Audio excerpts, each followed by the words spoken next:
दोस्तों, कथा विश्व में स्वागत है। पिछले वीडियो को जो आपने प्रतिसाद दिया उसके लिए आपका बहुत बहुत धन्यवाद। आइए सुनते हैं आज की नई कहानी। दोस्तों, नई कहानी का शीर्षक है दो शादी नींद की बीमारी। करीम की हाल ही में शादी हुई थी और उसकी शादीशुदा जिंदगी बहुत अच्छी चल रही थी। एक दिन उसका दोस्त सलीम उसे एक किराने की दुकान पर मिला।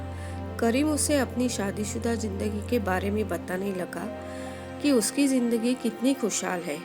अब मज़े की बात तो ये है कि सलीम की दो पत्नियां थीं। उन्होंने करीम से कहा कि देखो, अगर एक शादी होती है तो कितनी खुशी होती है और दो शादियां हो तो खुशी दुगनी हो जाएगी। करीम भी सहमत हो गया और उसने दोबारा शादी कर ली। अपनी दूसरी शादी के बाद करीम मुश्किल में पड़ गया। कोई भी पत्नी उसके साथ रहने को तैयार नहीं थी।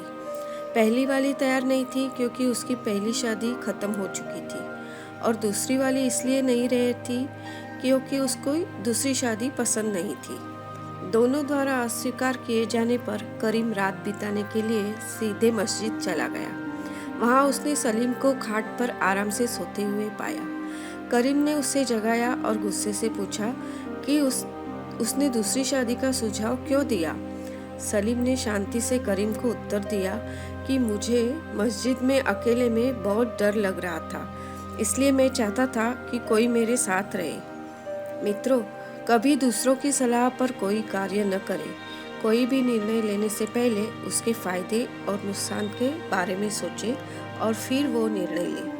धन्यवाद। दोस्तों, ऐसी ही नई नई कहानी सुनने के लिए आप बेल बटन और सब्सक्राइब जरूर कीजिए। धन्यवाद।